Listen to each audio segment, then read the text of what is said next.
Craignez Dieu et donnez-lui gloire, car l'heure du jugement est venue. L'heure est venue d'adorer celui qui a fait le ciel, la terre et la mer et les sources d'eau. La Bible nous recommande de garder ses commandements et de suivre l'agneau partout où il va. Ainsi, le petit troupeau est un ministère qui souhaite, à travers l'étude de la parole de Dieu, faire connaître la lumière du monde, Jésus-Christ le juste.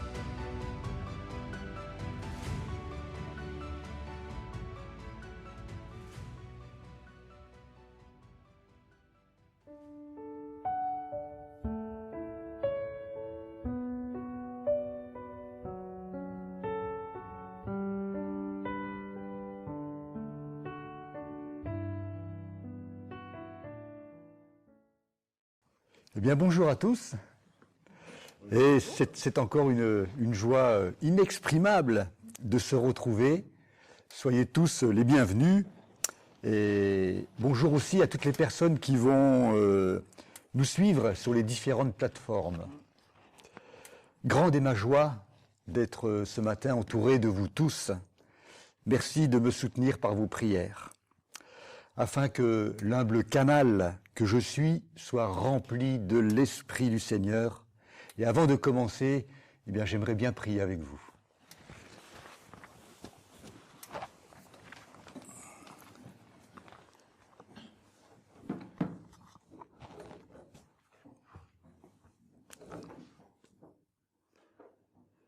Bien, notre Père qui est dans les cieux, nous voulons tout simplement te dire ce matin que nous t'aimons, toi, le seul vrai Dieu, et Jésus-Christ que tu as envoyé pour nous sauver. Nous te remercions de la vie que tu nous prêtes aujourd'hui. Nous te remercions d'être rassemblés ici. Et nous te prions vraiment tout simplement pour que tu nous remplisses tous de ton esprit et que ton nom soit glorifié au nom de Jésus. Amen. Amen.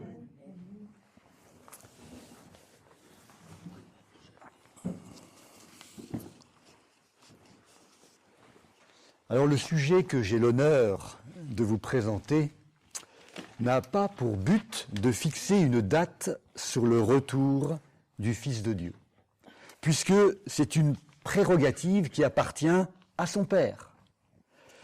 J'ai simplement rassemblé des faits historiques, appuyés par l'actualité, en espérant qu'ils nous permettront de mieux comprendre en quel temps nous sommes afin de ne pas être surpris. Toutefois, Dieu révèle ses secrets à ses serviteurs les prophètes, pour que les individus, les nations puissent se préparer en vue des événements qui sont devant nous.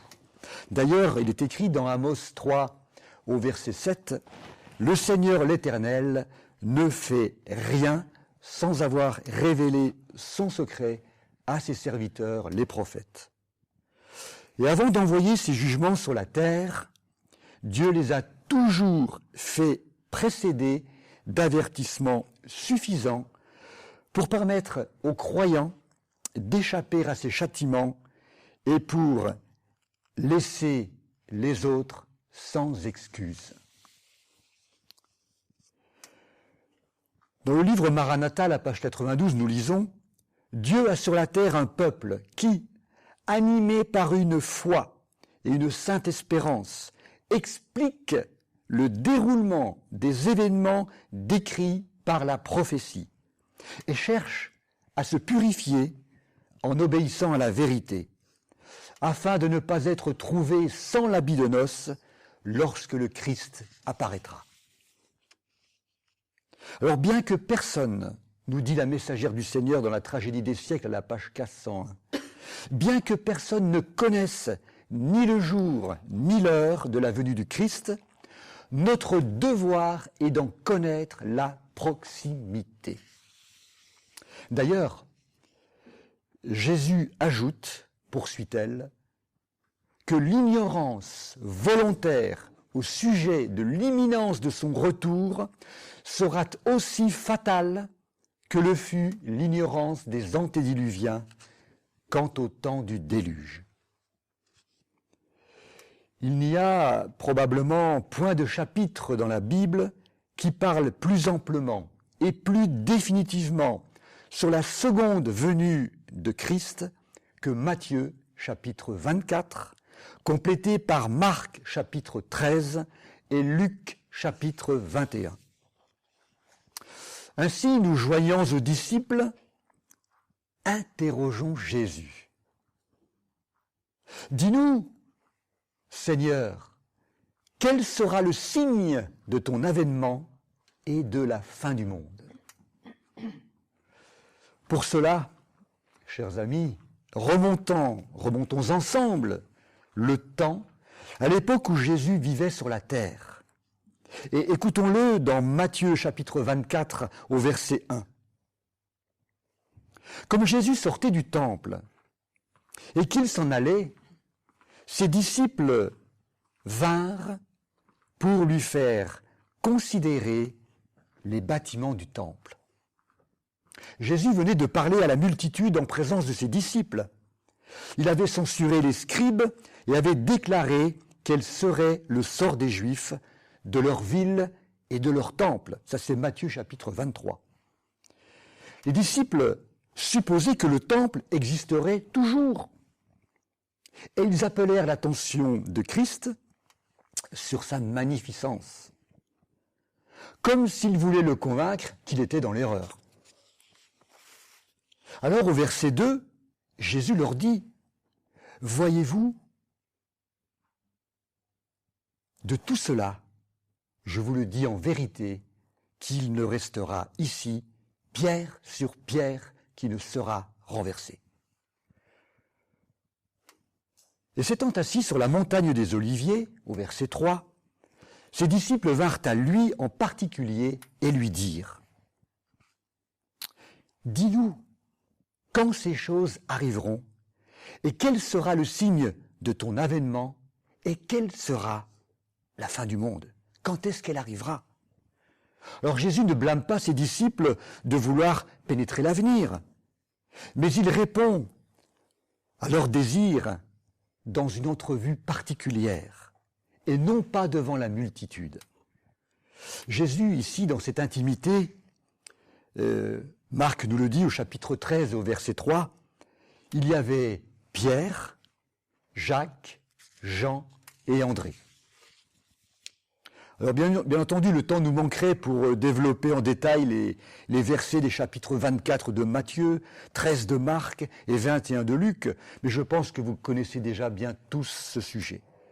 Mais allons plutôt au-delà de la grande apostasie et de la longue période de la suprématie de la Rome papale vers les signes de sa seconde venue, dont Jésus déclare au verset 33 de Matthieu 24, « Quand vous verrez toutes ces choses, sachez que le Fils de l'homme est proche et qu'il est à la porte. » Ça, c'est les versets 33 de Matthieu 24. Donc, signe dans le soleil, signe dans la lune, signe dans les étoiles, que nous trouvons dans Matthieu 24 au verset 29, dans Marc 13 au verset 24 et 25, et dans Luc chapitre 21 au verset 25 et 26.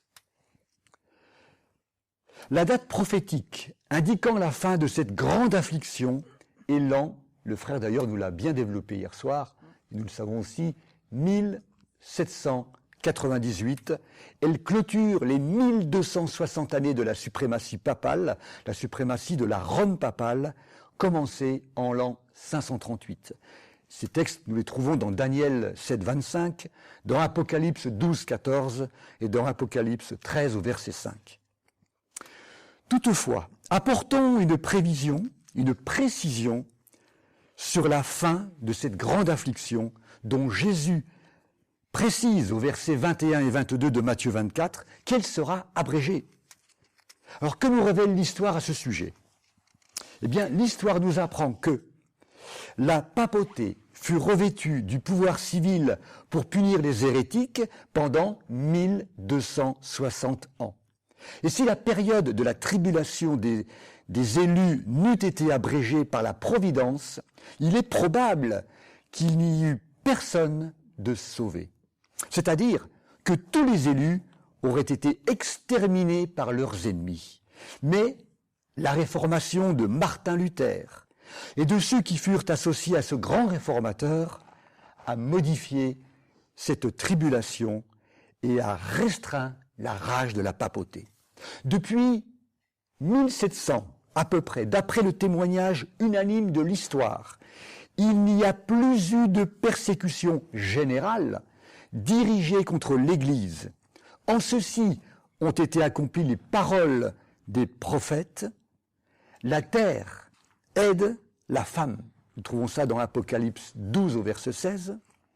Ils seront secourus un peu, Daniel 11, 34, avec notamment cette terre d'asile préparée par Dieu de l'autre côté de l'Atlantique, en Amérique.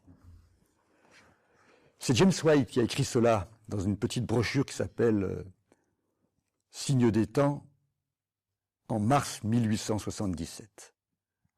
Donc, arrivé à cette date de 1798, nous le savons, nous le redisons encore, donc un peu plus tard, le 10 février 1798, Berthier, général français, entre dans la ville de Rome et il fait prisonnier le pape. Il est transféré à Valence, dans la Drôme, et il va donc mourir à Valence au mois d'août 1799. Son pouvoir civil lui fut ôté, et c'est ici que se termine la période de tribulation dont parle notre Seigneur et laquelle fut abrégée à cause des élus.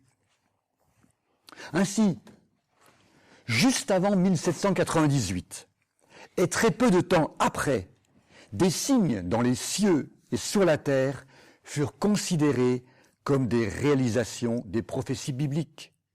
Le 1er novembre 1755 a lieu le grand tremblement de terre de Lisbonne.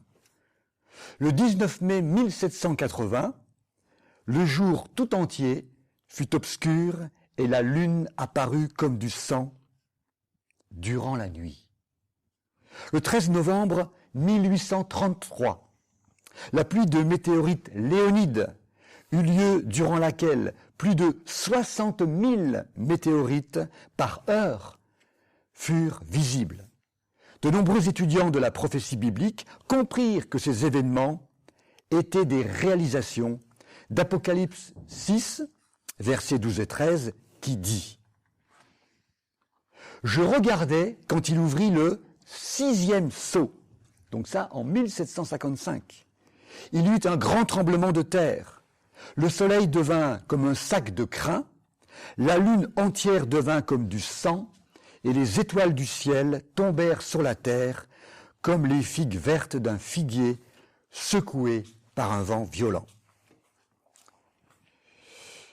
Il s'agissait ici de signes montrant que le jugement qui devait venir, prophétisé par Daniel au chapitre 8 et au verset 14, était sur le point de commencer. 2300 soirs et matins, puis le sanctuaire sera purifié. Dans la chronologie des événements que nous venons d'évoquer, Jésus, dans Matthieu 24, au verset 29, dans Marc 13, au verset 25, et dans Luc 21, au verset 26, nous indique un événement très important. Lisons Luc au chapitre 21 et au verset 26. Les puissances des cieux seront ébranlées. Lisons aussi Apocalypse 6 au verset 14. Le ciel se retira comme un livre qu'on roule, et toutes les montagnes et les îles furent ôtées de leur place. Dites-moi si cet événement s'est produit.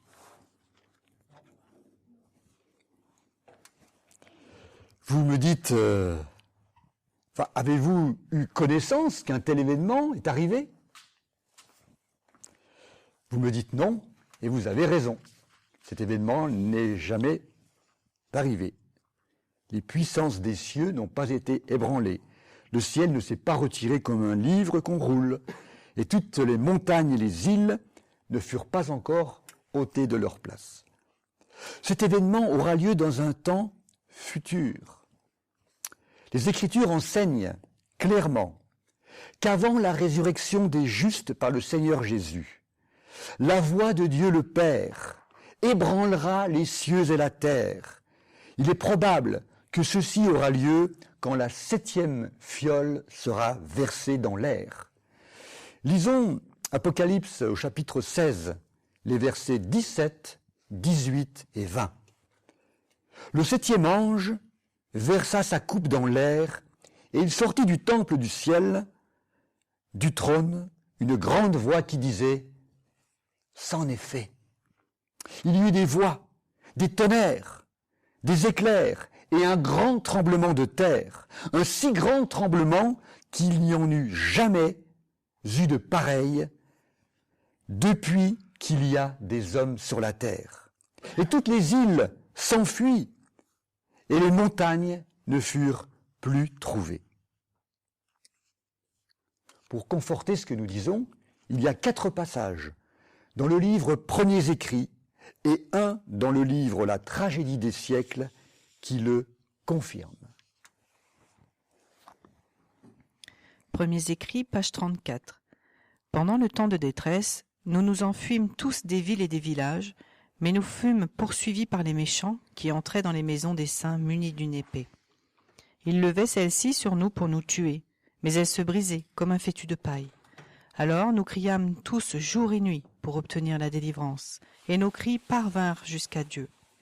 Le soleil apparut et la lune s'arrêta. Les cours d'eau cessèrent de couler. De lourds nuages noirs s'amoncelèrent dans le ciel et se heurtèrent les uns les autres. Mais on voyait un endroit lumineux, glorieux, d'où l'on entendait la voix de Dieu semblable aux grandes eaux, qui secouaient le ciel et la terre. Le ciel s'ouvrait et se refermait ébranlé. Les montagnes étaient agitées comme les roseaux par le vent qui se projetait des rochers un peu partout. La mer semblait en ébullition et rejetait des pierres sur le rivage. Alors Dieu annonça le jour et l'heure de la venue de Jésus et rappela à son peuple l'alliance éternelle. Il prononçait une phrase puis faisait une pause, tandis que les mots résonnaient sur la terre. L'Israël de Dieu avait les yeux fixés en haut, écoutant les paroles qui provenaient de la bouche de Jéhovah, parcourant la terre comme des éclats de tonnerre. C'était une scène solennelle. À la fin de chaque phrase, les saints s'écriaient « Gloire, Alléluia !» Leurs traits étaient éclairés par la gloire de Dieu, et ils en étaient illuminés, comme le visage de Moïse lorsqu'il descendit de la montagne du Sinaï. Les méchants ne pouvaient arrêter leur regard sur eux à cause de cette gloire. Et lorsqu'une bénédiction éternelle fut prononcée sur ceux qui avaient honoré Dieu en observant son saint sabbat, il y eut un puissant cri de victoire sur la bête et son image. Premiers Écrits, page 41. Les puissances des cieux seront ébranlées. Le 16 décembre 1848, le Seigneur me donna une vision de l'ébranlement des puissances des cieux. Je vis que lorsque le Seigneur dit « cieux », en donnant les signes rapportés par Matthieu, Marc et Luc, il veut dire « cieux », et lorsqu'il dit « terre », il veut dire « terre ». Les puissances des cieux sont le soleil, la lune et les étoiles. Elles règnent dans les cieux. Les puissances terrestres sont celles qui règnent sur la terre. Les premières seront ébranlées à la voix de Dieu. Alors le soleil, la lune et les étoiles changeront de place. Ces astres ne seront pas anéantis, mais ils seront secoués par la voix de Dieu. Premiers Écrits, page 285, la délivrance des saints. Ce fut l'heure de minuit que Dieu choisit pour délivrer son peuple. Lorsque les méchants les assiégeaient de leur moquerie, le soleil parut tout à coup dans toute sa splendeur et la lune s'arrêta. Les impies regardaient cette scène avec étonnement, tandis que les saints contemplaient avec une joie solennelle ces gages de leur délivrance. Des signes et des prodiges se succédaient rapidement. Tous les éléments semblaient être détournés de leur cours naturel. Les fleuves cessaient de couler. De sombres nuages s'élevaient et s'entrechoquaient. Mais il y avait un endroit glorieux, d'où la voix du Seigneur se faisait entendre. C'était comme le bruit des grosses eaux. Elle ébranlait le ciel et la terre. Il y eut un grand tremblement de terre. Premiers écrits, page 272. Bientôt j'entendis la voix de Dieu qui secouait le ciel et la terre. Il y eut un grand tremblement de terre. Les bâtiments tombaient de tous côtés. J'entendis alors un grand cri de victoire, puissant, musical, clair. Je regardais le groupe qui, peu de temps auparavant, gémissait dans la détresse et l'esclavage. Leur captivité était terminée. Une lumière glorieuse luisait sur eux. Comme ils me parurent beaux, toute trace de soucis et de fatigue avait disparu. La santé et la beauté étaient sur tous les visages. Leurs ennemis, les païens, qui les entouraient, tombaient comme s'ils étaient morts. Ils ne pouvaient supporter l'éclat de la lumière qui resplendissait sur les saints libérés. Cette lumière, cette gloire, reposa sur eux jusqu'à ce que Jésus parut sur les nuées des cieux. Alors, les fidèles éprouvés furent changés en un instant, en un clin d'œil, de gloire en gloire. Tragédie des siècles, chapitre 40. La délivrance. C'est au coup de minuit que Dieu manifeste sa puissance pour délivrer son peuple. Le soleil paraît dans tout son éclat. Des signes et des prodiges se suivent en succession rapide. Les méchants observent cette scène avec terreur, tandis que les justes admirent les gages de leur délivrance. Tout dans la nature semble avoir abandonné sa marche ordinaire. Les cours d'eau cessent de couler. De lourds et sombres nuages se lèvent et s'entrechoquent. Au milieu d'un ciel irrité, on distingue un espace clair d'une gloire indescriptible. La voix de Dieu en sort semblable au bruit des grandes eaux et proclame « c'en est fait ». Cette voix ébranle les cieux et la terre. Il se produit un grand tremblement de terre tel qu'il n'y a jamais eu depuis que l'homme est sur la terre un aussi grand tremblement. Amen. Merci pour la puissance de ces mots, ces déclarations qui nous parlent de cet événement à venir, de l'ébranlement des puissances des cieux et de cette merveilleuse délivrance qui en suivra. Merci de m'avoir aidé dans cette lecture. Donc nous voyons que cet événement, il est à venir. Donc dans Matthieu, Marc et Luc, l'ébranlement des puissances des cieux est immédiatement suivi de la venue de Jésus, venue du Fils de l'homme, venue en gloire. Dans Luc 21, 27, il est écrit « Alors, on verra le Fils de l'homme venant sur une nuée avec puissance et une grande gloire. » Ensuite, Jésus va utiliser le figuier pour faire une comparaison avec sa proche venue en indiquant « Lorsque vous verrez ces choses arriver, sachez que le Fils de l'homme est proche et à la porte. » Et il précise « En vérité, que cette génération ne passera point que toutes ces choses n'arrivent. » Lisons ensemble Marc au chapitre 13, les versets 28 à 30. Est-ce que tu peux nous lire, s'il te plaît, Betty, je ne l'ai pas dit. Marc chapitre 13, versets 28 à 30.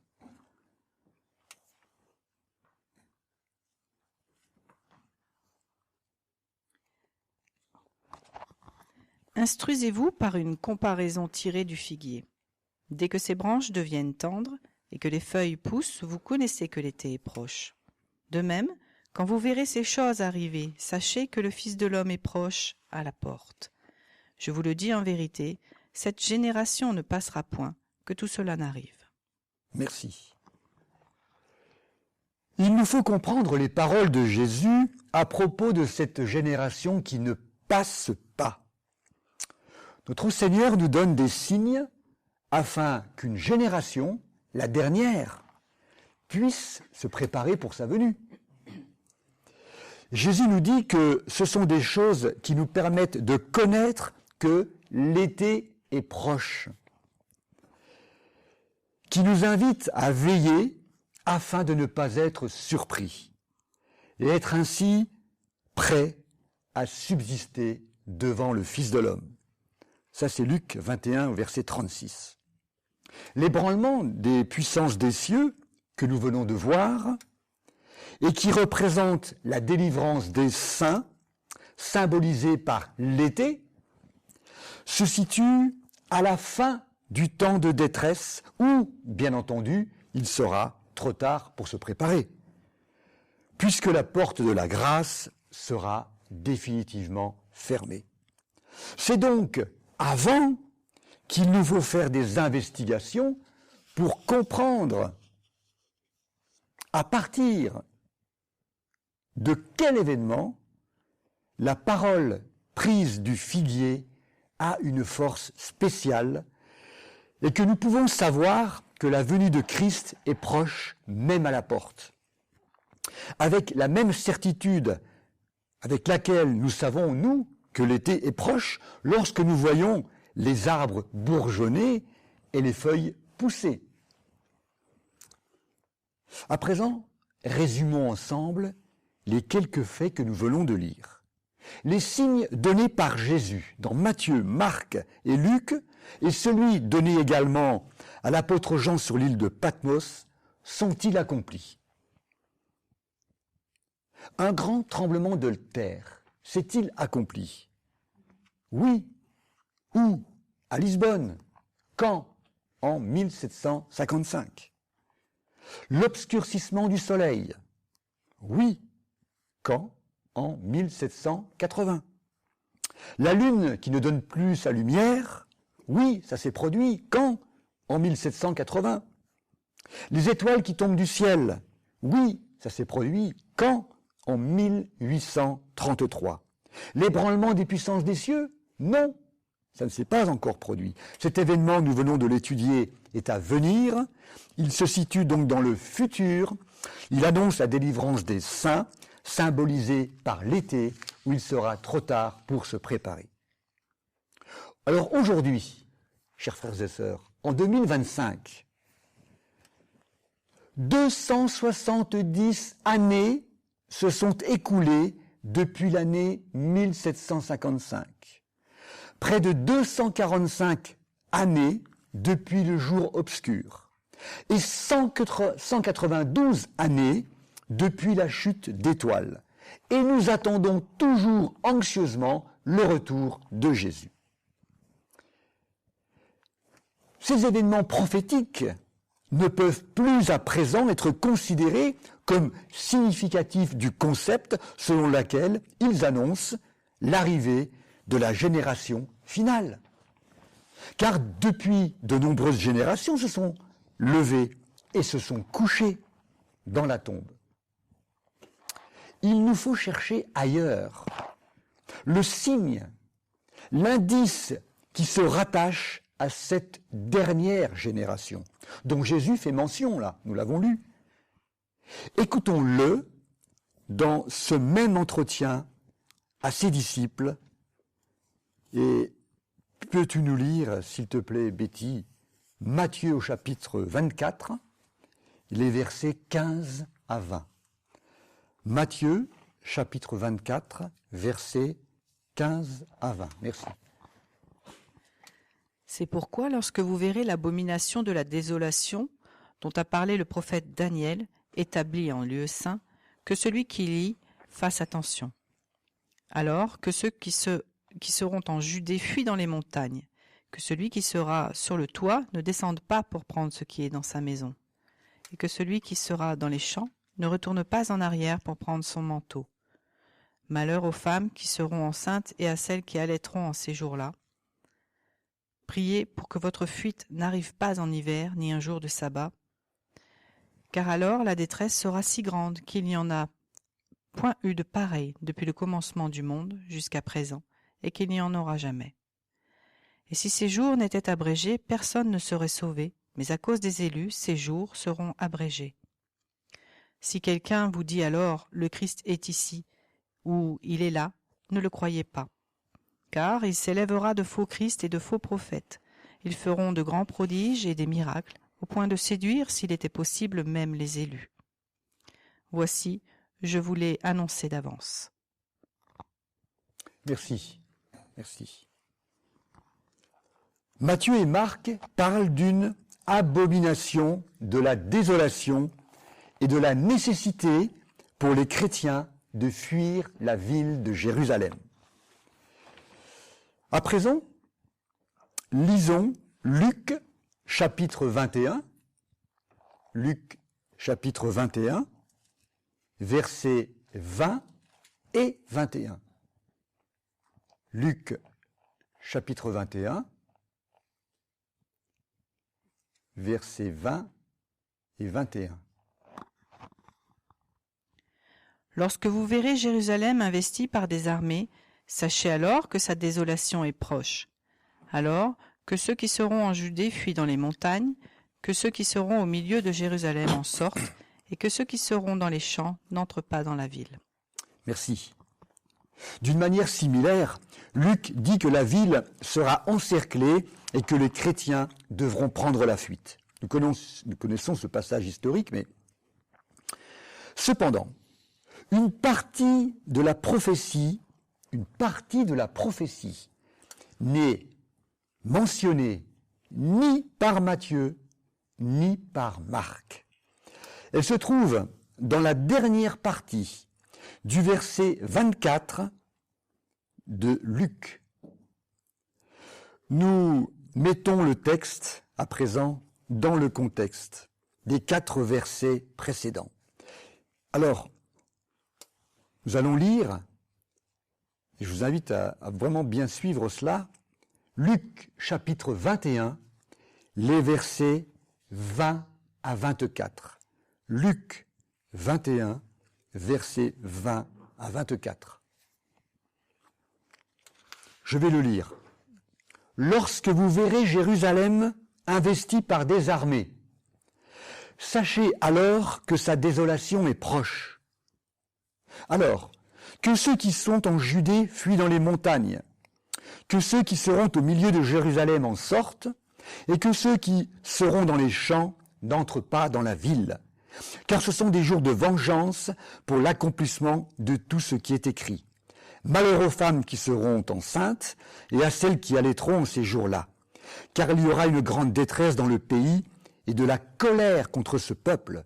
Ils tomberont sous le tranchant de l'épée et seront amenés captifs parmi toutes les nations.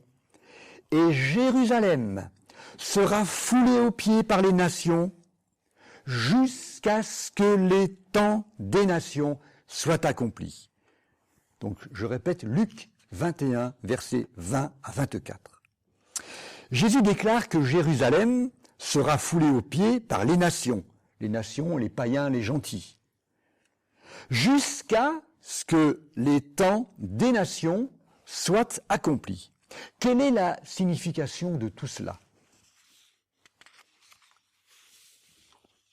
L'histoire documente très clairement l'accomplissement de cette prophétie en l'an 66 après Jésus-Christ. Nous savons que le général romain Cestius Gallus encercle la ville de Jérusalem dans le but de l'assiéger. Pas un chrétien ne mourut dans la destruction de Jérusalem. Pourquoi ? Parce que Christ avait prévenu ses disciples et tous ceux qui croyaient à ses paroles prirent garde à ces mots. Lorsque ces signes sont apparus, ils ont écouté, ils se sont rappelés ce que Jésus leur avait dit. Jésus avait dit, lorsque vous verrez Jérusalem investie par des armées, sachez alors que sa désolation est proche, alors que ceux qui seront en Judée fuient dans les montagnes, que ceux qui seront au milieu de Jérusalem en sortent. Après que les Romains eurent entouré la ville sous Cestius Gallus, comme nous venons de le voir, ils abandonnèrent tout à coup le siège sans motif apparent. Au moment même où tout pourtant paraissait être favorable à une attaque immédiate. Mais la providence miséricordieuse de Dieu dirigeait les événements pour le bien de son peuple. Les chrétiens, dans l'attente, avaient vu le signe qui leur avait été promis. Alors, tous ceux qui voulurent obéir aux avertissements du Sauveur eurent une occasion dont ils purent profiter. Les événements furent dirigés de manière à ce que ni les Juifs, ni les Romains ne s'opposèrent à la fuite des chrétiens. Quelques années plus tard, exactement 4 ans plus tard, en l'an 70, Titus vint à Jérusalem et amena avec lui la destruction prédite sur la ville et son temple. À partir de ce moment, donc en l'an 70, jusqu'en l'an 638, Jérusalem se trouva sous le contrôle de puissances romaines et byzantines. Elle passa ensuite sous le contrôle arabe, puis sous celui des croisés jusqu'au IVe siècle, lorsque le contrôle de Jérusalem passa aux Mamelouks égyptiens en 1517, l'Empire ottoman, nous l'avons vu hier, l'Empire ottoman prit le pouvoir. Après la Première Guerre mondiale, le contrôle de Jérusalem passa entre les mains de l'Empire britannique, nous l'avons vu aussi hier, jusqu'à ce que l'État d'Israël soit formé en 1948. À ce moment, la ville fut divisée en 2.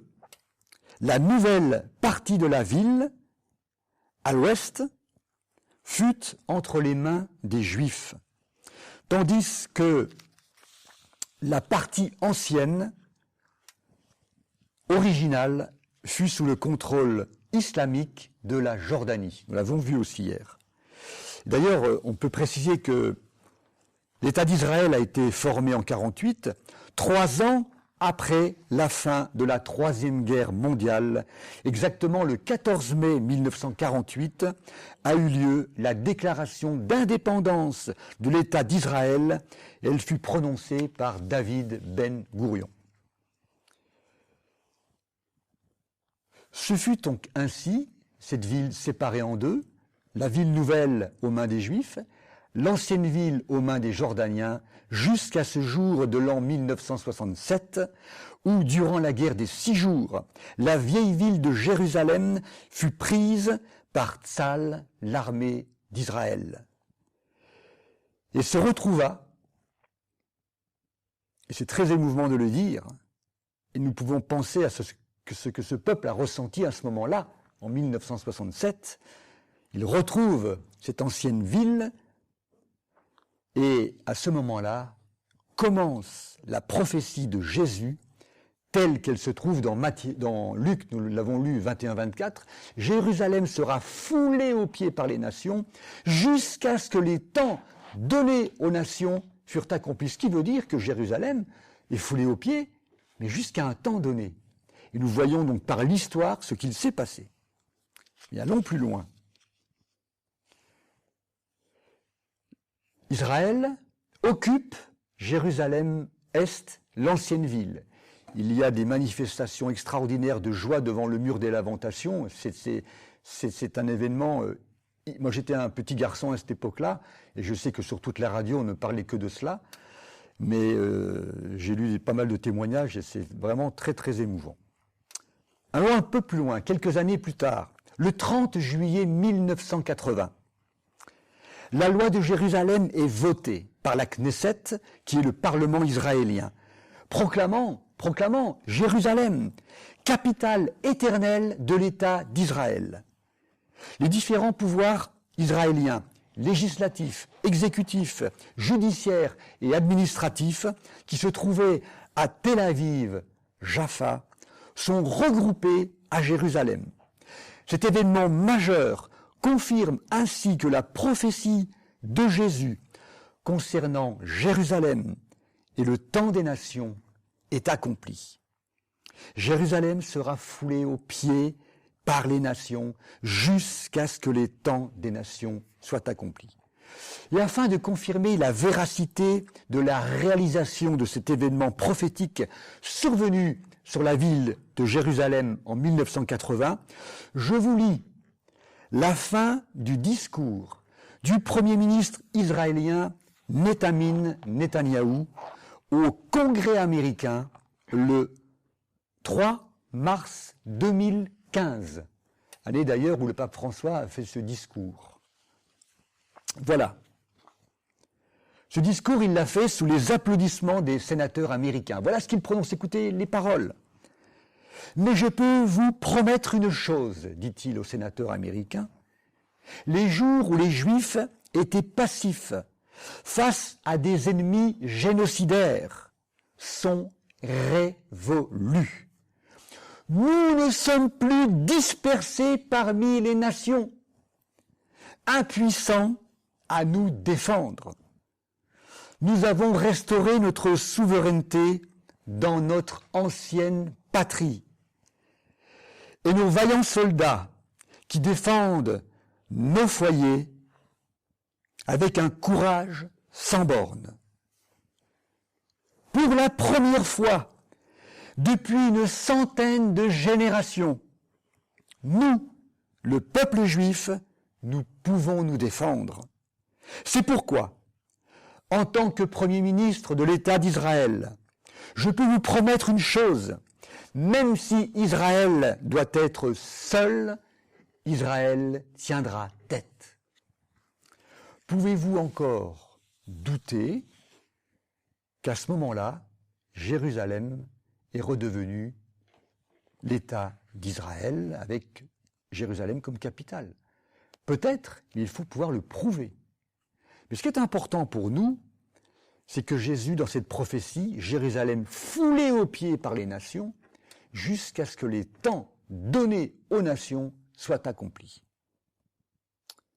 Alors, arrêtons-nous un instant sur l'expression « le temps des nations et son accomplissement ».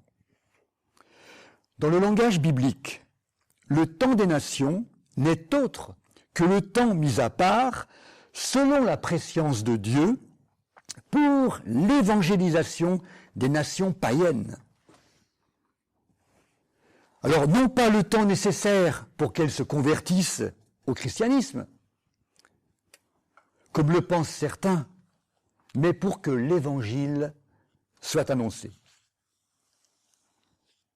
Ça, je l'ai lu dans Signe des temps de février 1877 à la page 58. Le début du temps des nations, soyons très attentifs, coïncide avec l'instant historique où s'est achevé le temps mis à part pour le peuple d'Israël, c'est-à-dire au terme de la période prophétique des 70 semaines de Daniel 9 au verset 24 et 27, c'est-à-dire en l'an 34 après Jésus-Christ, avec la lapidation d'Étienne et le baptême des premiers païens, l'eunuque éthiopien et le centenier Corneille, vous voyez, des gens des nations, de même que la conversion de Paul, l'apôtre des gentils. Cela marque le commencement de cette ère nouvelle, celle de l'évangélisation des nations. Israël a eu un temps, il s'est achevé en l'an 34, et ensuite il y a un temps qui est donné aux nations. Et Jésus dit que ce temps se terminera lorsque Jérusalem ne sera plus foulée aux pieds par les nations. Et si nous avons bien compris la prédiction de Jésus, ce temps devait être accompli lorsque Jérusalem cessait d'être foulée aux pieds par les nations. Je fais juste une petite parenthèse, je sais que Marlin pourra faire la coupure, mais il y a notre frère qui est là et ça aurait été dommage qu'il n'y a personne qui pourrait se mettre à côté de lui, là pour essayer de traduire un peu. Non. Bon, nous continuons.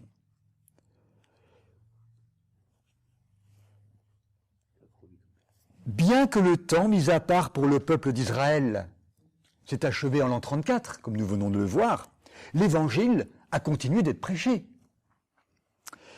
Il a été annoncé d'abord aux Juifs, mais non plus par les instances religieuses reconnues, qui se sont obstinés à rejeter et à combattre la vérité, mais par une minorité de personnes qui, plus que tout, chérissaient la vérité au prix même de leur propre vie.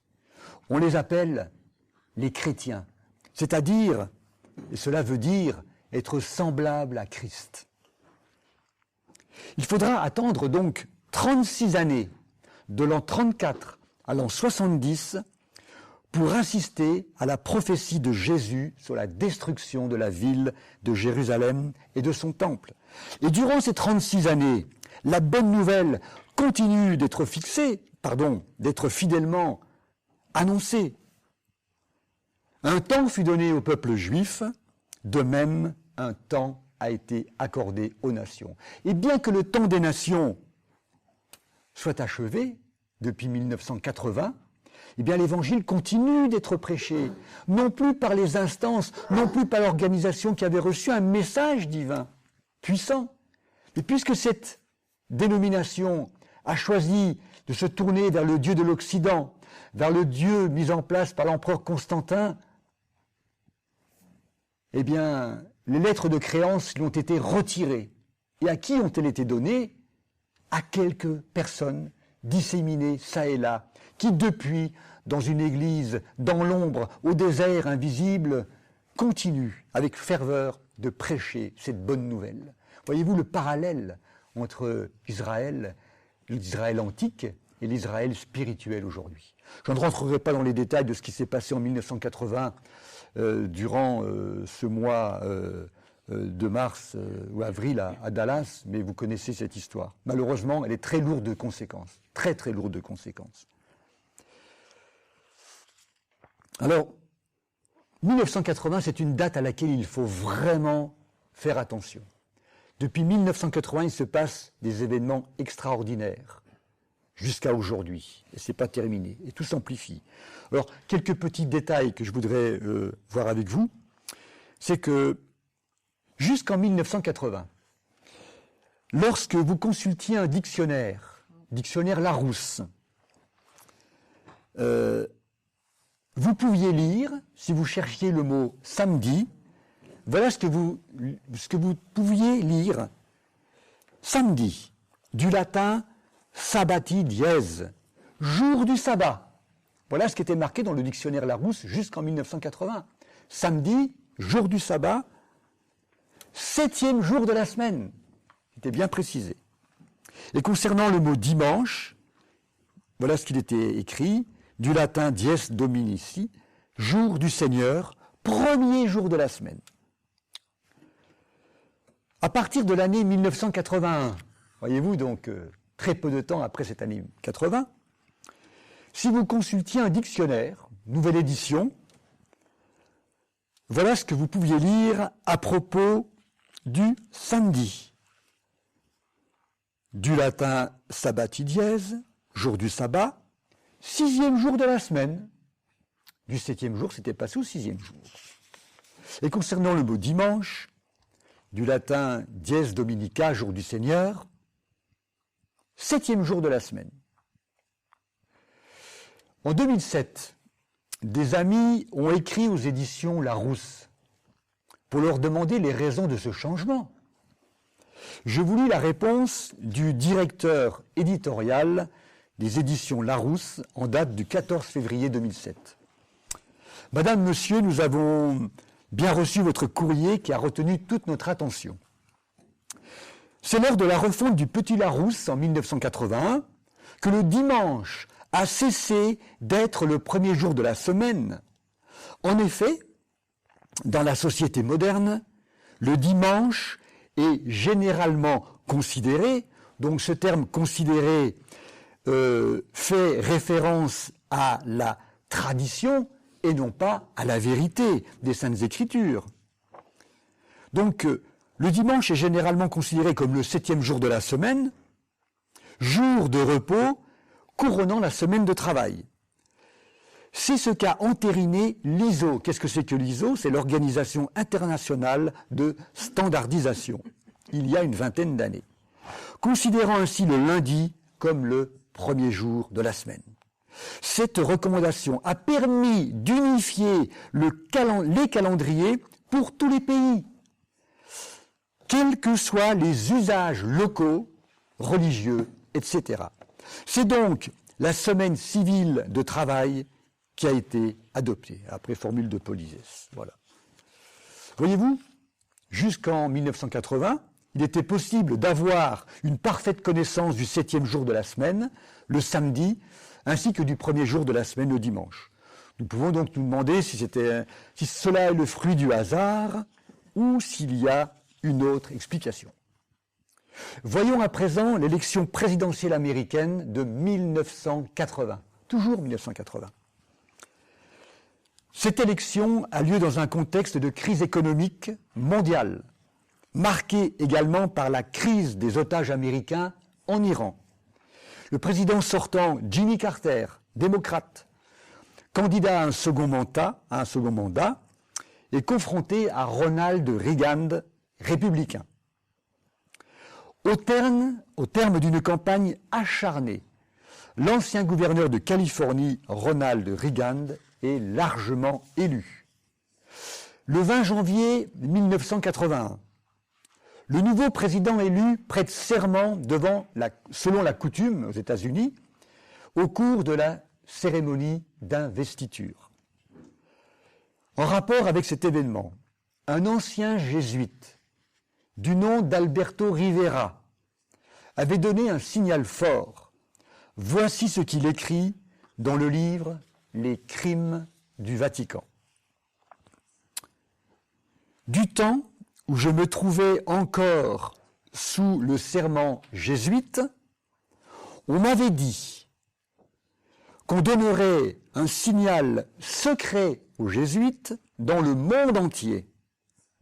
Au moment où le mouvement œcuménique finirait par détruire le protestantisme et préparerait les conditions pour signer le concordat entre le Vatican et l'Amérique. Ce signal serait reconnu quand le président de l'Amérique aurait prêté serment tourné vers l'obélisque. C'est au temps du président Reagan que pour la première fois dans l'histoire américaine, le serment dans la cérémonie d'investiture fut prêté du côté ouest du Capitole. Le président s'est tourné à l'occasion vers le monument de Washington. Ceci a eu lieu le 20 janvier 1981. Est-ce que le président en avait conscience? On n'en sait rien. Mais j'ai personnellement vérifié cette information, et vous pouvez le faire également, en reprenant toutes les cérémonies d'investiture qui ont eu lieu depuis le premier président des États-Unis, qui s'appelait George Washington, le 30 avril 1789, jusqu'à Ronald Reagan, et aucun d'entre eux n'a prêté serment devant la façade ouest du Capitole. Le premier fut effectivement Ronald Reagan. Signal très fort. Vous voyez, 80, effectivement, avec ce que nous venons de dire concernant ce grand mouvement qui avait reçu un message extraordinaire et qui fait un choix lourd de conséquences, eh bien nous voyons la suite. Poursuivons. Mais on revient un petit peu avant 80. Le 16 octobre 1978, Karol Wojtyła devient Jean-Paul II. Quelques mois plus tard, en juin 1979, c'est à sa chère Pologne qu'il consacre son premier voyage et réunit une foule si considérable qu'elle prend alors pleinement conscience de sa puissance Les grèves se multiplient. Le pouvoir est déstabilisé. Fin 1981, lorsque celui-ci, à bout d'arguments, instaure la loi martiale, Solidarność compte 10 millions d'adhérents et est soutenu par une profonde vague sociale. L'histoire n'est pas terminée, mais pour la première fois, un régime communiste est profondément ébranlé. Et il ne l'est pas par des bombardiers stratégiques de l'adversaire, mais par son propre peuple. Son propre peuple fait ce choix. La Pologne tombera 8 ans plus tard avec les autres. Entre-temps, Jean-Paul II est devenu un chef d'État qui poursuit au niveau planétaire ce qu'il a démarré à l'échelle de son pays. Pendant la présidence de Ronald Reagan, une collaboration s'intensifia avec Jean-Paul II. L'ambassadeur américain au Vatican, James Nicholson, parle à ce sujet d'une alliance stratégique entre Washington et le Vatican contre l'Union soviétique. Non pas une conspiration à l'encontre de Moscou, mais une alliance d'intérêts. Jean-Paul II, comme Reagan, avait intérêt à changer le régime soviétique parce qu'ils estimaient que c'était une menace à la paix. Le dernier maître communiste du Kremlin, Mikhaïl Gorbatchev, et le pape Jean-Paul II devaient bientôt se rencontrer et s'estimer mutuellement. En décembre 1989, M. Gorbatchev fut reçu en audience au Vatican et 3 mois plus tard, il déclara « Tout ce qui s'est produit en Europe de l'Est durant ces dernières années aurait été impossible sans la présence de ce pape. » Quel fut le résultat de cela ? Dans la nuit du jeudi 9 au vendredi 10 novembre 1989, le mur de Berlin tombe après plus de 28 années d'existence. Et la seconde conséquence de l'ouverture du mur et sa dislocation, eh bien, ce fut effectivement l'éclatement de l'Empire soviétique. Entre 1990 et 1991, 15 républiques socialistes soviétiques deviennent des pays indépendants. Ainsi, l'ouverture du mur et la chute des régimes communistes d'empires d'Europe centrale qui s'ensuivirent ont stupéfié le monde occidental. Alors, ceci, chers frères et sœurs, c'est voyons-nous et considérons avec quelle soudaineté, en une nuit, les choses se sont passées. La soudaineté avec laquelle des événements imprévisibles, les plus grands commentateurs ont pu dire, mais personne n'aurait pu prédire que ces événements allaient arriver. Il y avait la guerre froide entre 2 blocs puissants. Ces événements imprévisibles sont survenus, ils doivent nous alerter concernant ceux de la fin, ceux qui sont devant nous. Alors, quelle fut la conséquence logique de l'effondrement du bloc socialiste soviétique? Alors là, nous allons nous tourner vers le prophète Daniel afin d'obtenir une réponse. Et il nous faut lire Daniel au chapitre 2, et pour avoir le contexte, à partir, donc Daniel chapitre 2, les versets 40 à 44.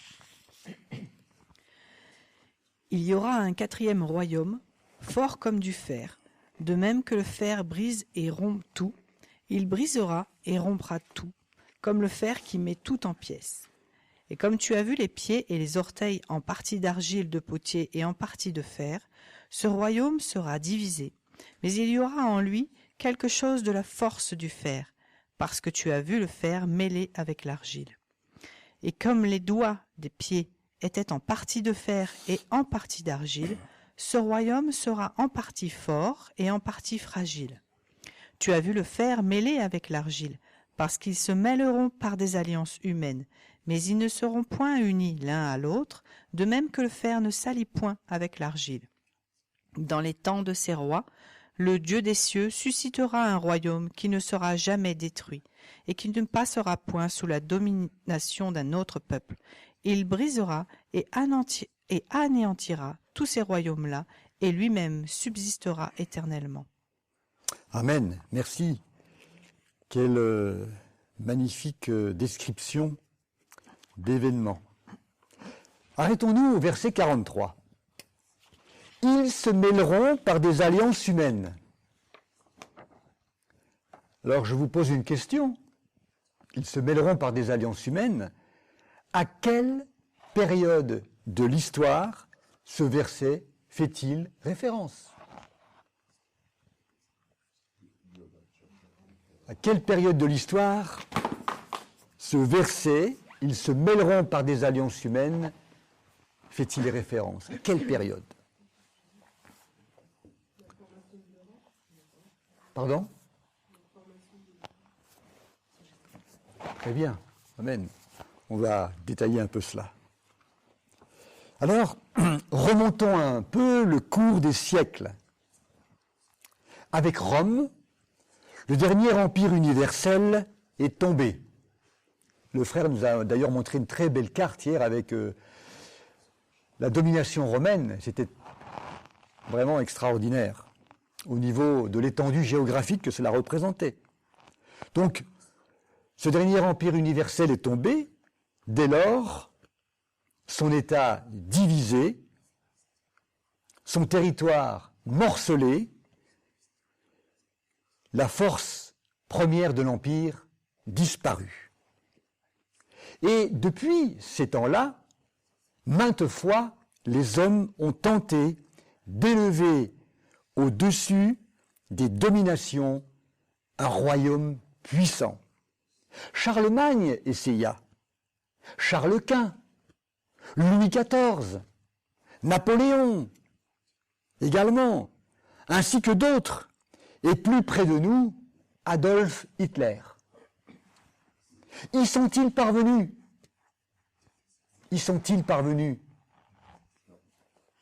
Non. Toutes ces tentatives d'unification par la force ont échoué.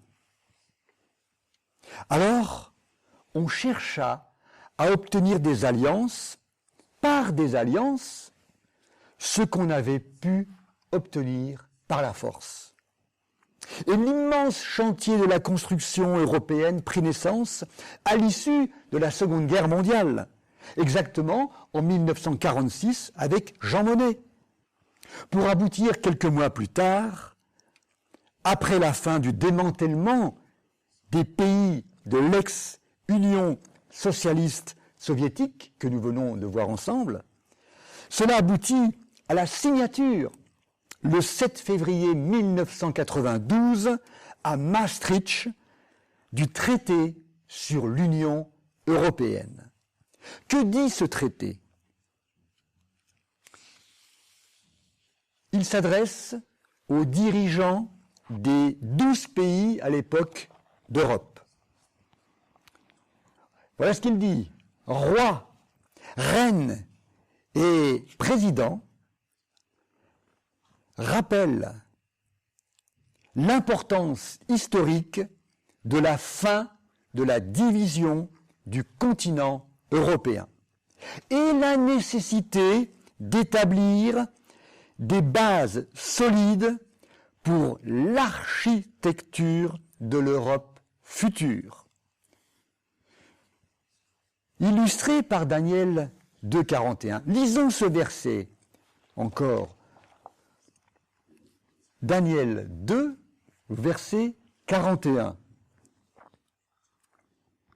Et comme tu as vu les pieds et les orteils en partie d'argile, de potier et en partie de fer, ce royaume sera divisé, mais il y aura en lui quelque chose de la force du fer, parce que tu as vu le fer mêlé à l'argile. Voyez-vous, le verset parle de division. Alors si on le met en parallèle avec ce que dit, moi j'ai encore à la maison l'original, je l'ai eu dans ma boîte aux lettres, vous l'avez peut-être encore pour quelques-uns chez vous, vous pouvez le trouver sur vos téléphones. Voilà, ce traité de Maastricht dit, pour mettre fin à la division du continent européen. Le traité souligne, pour terminer, que ces rois, reines et présidents ont décidé d'instituer une Union européenne dénommée Union. Illustrée par la première partie du verset 43 de Daniel chapitre 2, le verset 43 nous dit « Tu as vu le fer mêlé avec l'argile parce qu'ils se mêleront par des alliances humaines. » Donc, ce verset indique qu'il va y avoir des alliances humaines. Selon le dictionnaire, toujours pareil, le mot alliance, qu'est-ce qu'il signifie? Union de puissance qui s'allie par un traité. Extraordinaire. Et le mot union signifie, du latin unus, un seul. Association de différentes choses, de manière qu'elles ne forment plus qu'un tout. Ce traité fut ratifié par les 12 le 1er novembre 1993 et le 1er janvier 2022, mise en circulation de la monnaie unique, 1er janvier 2002. 1er janvier 2002, mise en circulation de la monnaie unique, l'euro. Actuellement, 27 pays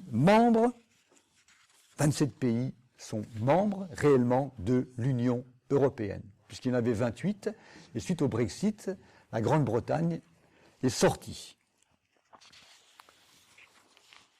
Le président Jacques Chirac, à ce moment-là, au cours d'une interview télévisée sur TF1, a déclaré « Je me réjouis de ce très grand changement qui, pour la première fois dans l'histoire, ne s'est pas fait par les armes. C'est un libre consentement de chacun qui nous a permis de franchir un pas décisif. » Il ajoute « Le grand mérite de la construction européenne, c'est d'avoir assuré la paix et renforcé la démocratie. » Voyez-vous, les hommes peuvent dire « il reste un autre plan ». Si la force ne parvient pas, la diplomatie et la raison d'État le peuvent. Mais nous allons essayer. Et comme la prophétie l'annonce, lorsqu'elle dit « ils se mêleront par des alliances humaines », des alliances sont nées réellement avec l'Union européenne, dans l'espoir de consolider leur pouvoir et pour finalement unir leur royaume divisé en un seul. Voyez-vous à quel moment de l'histoire cela se passe? À quel moment la prophétie de Daniel? Parce qu'on peut dire, mais ça s'est toujours produit. Oui, il y a eu des tentatives, toujours par la force. On mariait les gens entre eux. Mais ce n'était pas ça. C'était pas à ce quoi nous assistons maintenant. Alors, la question, y parviendront-ils? Non. Le prophète répond au verset 43, « Ils ne seront pas unis l'un à l'autre, de même que le fer ne s'allie pas avec l'argile. » Et le récent Brexit nous l'a prouvé, plus tout ce que nous pouvons entendre sur le désaccord permanent des différents pays européens. Et dans le temps où régneront ces rois qui font des alliances pacifiques, ces rois qui se sont alliés entre eux par un traité, le Dieu des cieux suscitera un royaume qui ne sera jamais détruit. Chers amis, comprenons-nous à quel moment de la prophétie nous nous trouvons aujourd'hui.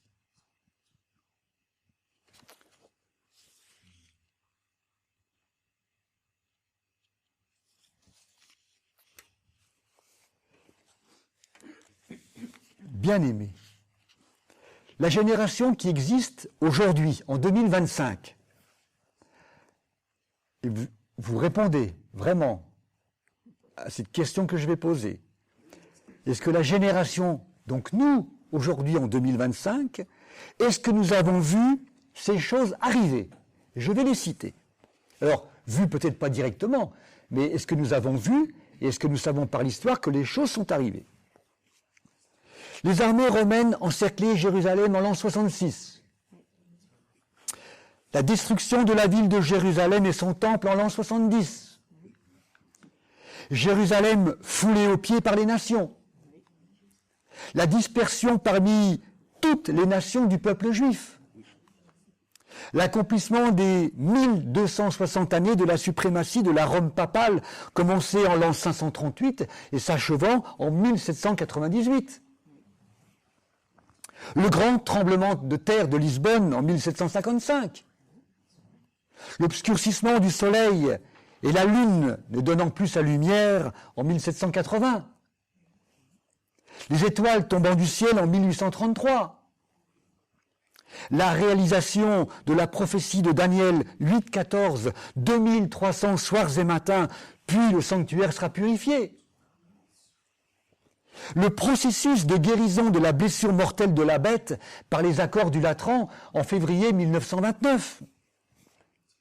La naissance de l'État juif en terre d'Israël, ratifiée par une déclaration d'indépendance de l'État d'Israël en 1948. L'occupation de Jérusalem-Est, ancienne ville, par Israël à l'issue de la guerre des 6 jours en 1967.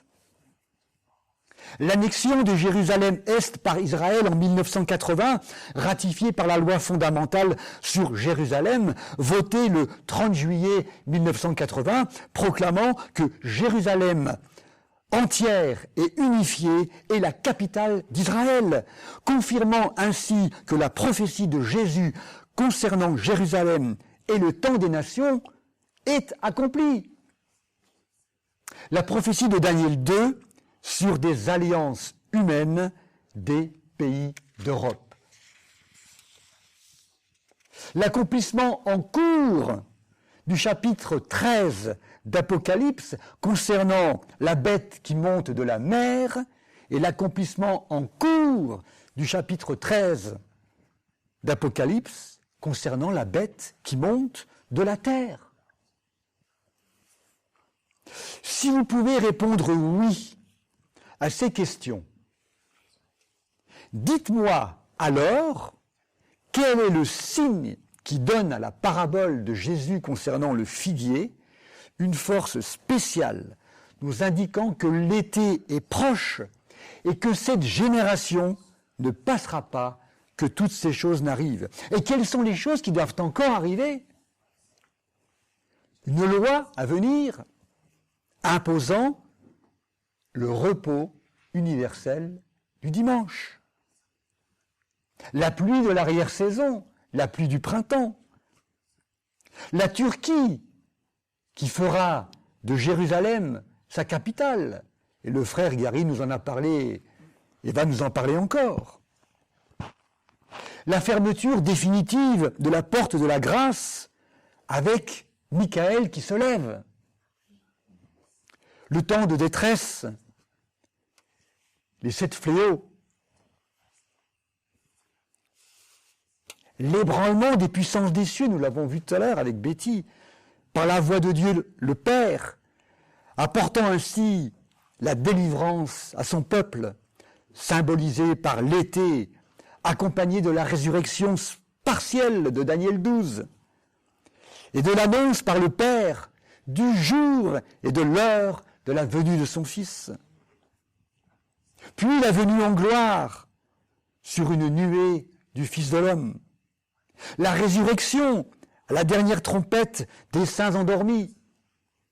La transformation en un clin d'œil, en un instant, des saints vivants. Et le rassemblement des élus des 4 vents. Et le renlèvement à la rencontre du Seigneur dans les airs. Ce signe qui donne à la parabole du figuier une force spéciale, c'est l'accomplissement du temps des nations en 1980. Et cette génération ne passe pas que toutes ces choses, et ce qui reste, vont arriver. Mes amis, la présentation et la compréhension de ce sujet d'étude n'a aucun intérêt s'il n'est pas rattaché à un événement d'une portée cosmique. Pour cela, suivons notre Sauveur à Golgotha.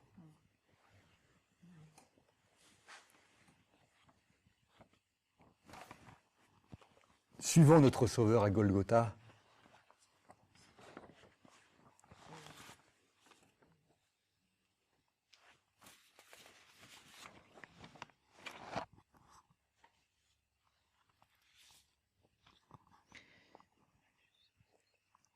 La vie de Jésus-Christ.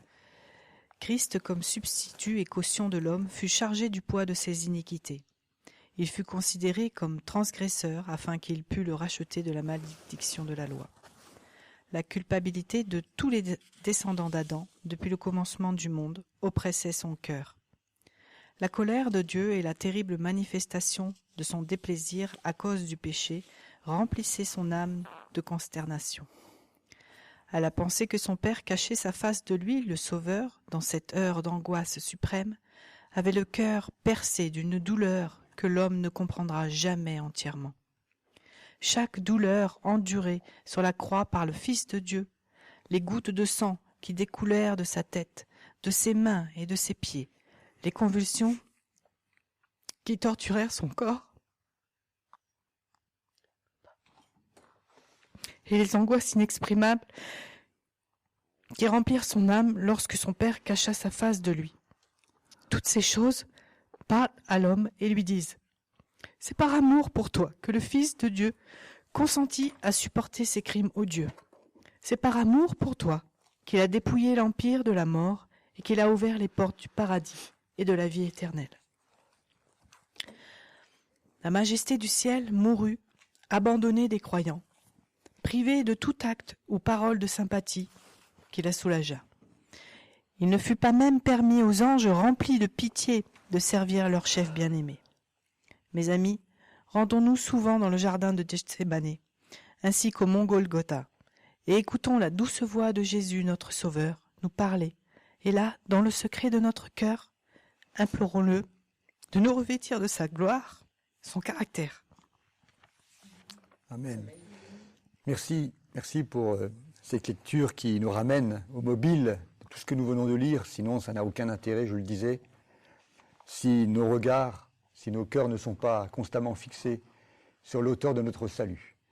Et à ce titre, quelle joie d'être ensemble. Cette famille spirituelle que Dieu a instituée et qui aujourd'hui, plus que jamais, doit être à la face, je ne dirais pas du monde, mais de l'univers entier, une famille unie, aimante, afin que vraiment tous puissent dire « Voyez comme ils s'aiment ». Eh bien, il est important pour nous de retenir les leçons de l'histoire, parce que lorsque l'on oublie les leçons de l'histoire, on est amené à répéter l'histoire. Je demanderai, s'il te plaît, donc à ma sœur Betty, bien-aimée, de nous donner un avertissement important sur ce que l'Église, instituée par notre Seigneur Jésus, l'Église des premiers siècles, a malheureusement, à un moment donné, heurté un iceberg qui ne peut plus se répéter aujourd'hui. Écoutons. Bien-aimés, si Dieu nous a ainsi aimés, nous devons aussi nous aimer les uns les autres. 1 Jean 4, verset 11. Après l'effusion du Saint-Esprit, les disciples se dispersèrent pour proclamer un sauveur ressuscité, leur seul désir étant le salut des âmes. Ils se réjouissaient dans la douceur de la communion avec les saints. Ils étaient sensibles, attentionnés, prêts à n'importe quel sacrifice pour le bien de la vérité. Dans leur contact quotidien les uns avec les autres, ils révélaient l'amour que le Christ leur avait demandé de manifester. Par des paroles et des actes désintéressés, ils s'efforçaient d'allumer cet amour dans d'autres cœurs.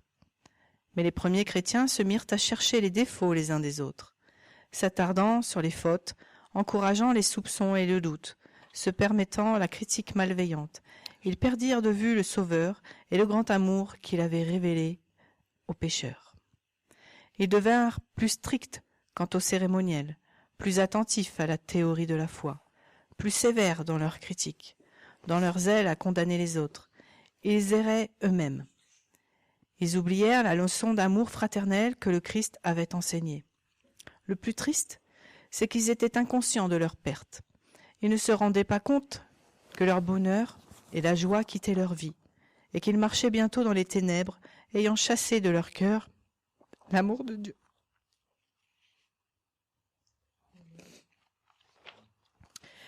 L'apôtre Jean comprit que l'amour disparaissait de l'Église, et il insista particulièrement sur ce point. Jusqu'au jour de sa mort, il exhorta les croyants à exprimer constamment de l'affection les uns pour les autres. Dans l'Église de Dieu aujourd'hui, l'amour fraternel manque beaucoup. Nombreux parmi ceux qui professent aimer le Seigneur négligent d'aimer ceux qui sont unis à eux dans la communion chrétienne. L'harmonie et l'unité existant entre hommes occupant des positions diverses est le témoignage le plus puissant du fait que Dieu a envoyé son Fils dans le monde pour sauver les pécheurs. Nous avons le privilège de rendre ce témoignage. Mais pour ce faire, nous devons nous placer sous les ordres du Christ. Notre caractère doit être modelé sur celui du Christ, notre volonté soumise à la sienne. Amen. Merci pour ces lectures, elles sont puissantes. Puissions-nous méditer, comme je disais tout à l'heure, afin de ne pas répéter ce qu'il s'est passé, ce qu'il se passe encore malheureusement. Tout ce que nous évoquons depuis ces quelques jours ensemble nous montre réellement en quel temps nous sommes et combien il nous faut aujourd'hui chérir les dernières recommandations de notre Sauveur. Alors, chers frères et sœurs, pour terminer, avons-nous, à la lumière de la lampe sacrée, étudié tous les signes énoncés par Jésus en réponse à la question de ses disciples, « Dis-nous, quel sera le signe de ton avènement et de la fin du monde ?» Si oui, si vous pouvez répondre oui, permettez-moi de vous poser encore cette question. Quelle est la génération qui verra toutes ces choses arriver? À vous d'y répondre et de prier comme jamais et de nous préparer. Il se peut que vous avez pendant des années pensé que la venue de Jésus-Christ était sur le point d'arriver, mais qu'au fil du temps, voyant que certaines personnes ont été mises au repos, vous avez commencé à douter de vivre suffisamment longtemps pour voir le retour de Jésus. Mais je peux vous assurer que vous vivez et que nous vivons actuellement la fin des temps et que Jésus viendra durant cette génération. Et il nous faut être prêts pour cet événement grandiose. Alors puisse le Dieu que nous adorons, le même Dieu qu'adorait Abraham, Isaac et Jacob, nous bénir abondamment. Amen. Et avant de passer la suite à notre frère Gary, j'aimerais bien prier avec vous.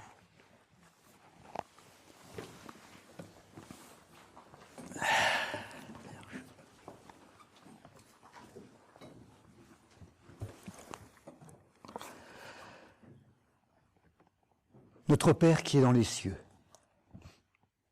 combien nous te sommes reconnaissants du privilège que tu accordes à tes enfants sur la terre aujourd'hui, de pouvoir te connaître toujours toi, le seul vrai Dieu, et Jésus-Christ que tu as envoyé. Tu nous as fait remonter l'histoire. Tu révèles à cette génération, la dernière, des choses extrêmement importantes, des événements passés, des événements présents, des événements à venir. Il y en a tellement peu qui restent, Seigneur, pour dénouer enfin cette grande tragédie qui demeure depuis si longtemps. Oui, nous avons la nostalgie du ciel, Père. Nous avons hâte de te voir. Nous soupirons après le retour de notre Seigneur. Et nous savons qu'il nous prépare pour nous présenter à toi, selon sa requête fervente. Père, je veux que là où je suis, ceux que tu m'as donnés soient aussi avec moi. Je leur ai fait connaître ton nom, et je le leur ferai connaître, afin que l'amour dont tu m'as aimé soit en eux, et que je sois en eux. Bénis l'assemblée tout entière. Bénis ton Église qui est répandue aux 4 vents du monde. Bénis nos familles, nos époux, nos épouses, nos enfants, nos petits-enfants, tous ceux qui sont autour de nous et qui, pour le moment, ne t'ont pas encore donné leur cœur, qui n'ont pas accepté Jésus comme leur sauveur. Prions, pleurons, gémissons pendant que c'est possible, pendant que la porte de la grâce est ouverte, pendant que tu dispenses encore tes bienfaits sur tous, parce que tu veux que tous soient sauvés, tu veux que tous parviennent à la connaissance de la vérité. Père, tu nous utilises en tant que canaux de bénédiction sur cette terre. Et notre sœur nous a lu l'importance, cette responsabilité que nous avons de représenter le beau caractère de ton Fils, que nous soyons partout où nous allons, une bonne odeur, un parfum doux et agréable. Nous ne pouvons y arriver que par ta grâce constante dans nos vies. Reste avec nous, Seigneur, reste avec nous, encore tout le long de cette journée, et bénis notre frère qui va maintenant nous apporter de belles lumières. Au nom de Jésus, nous t'avons prié. Amen. Amen.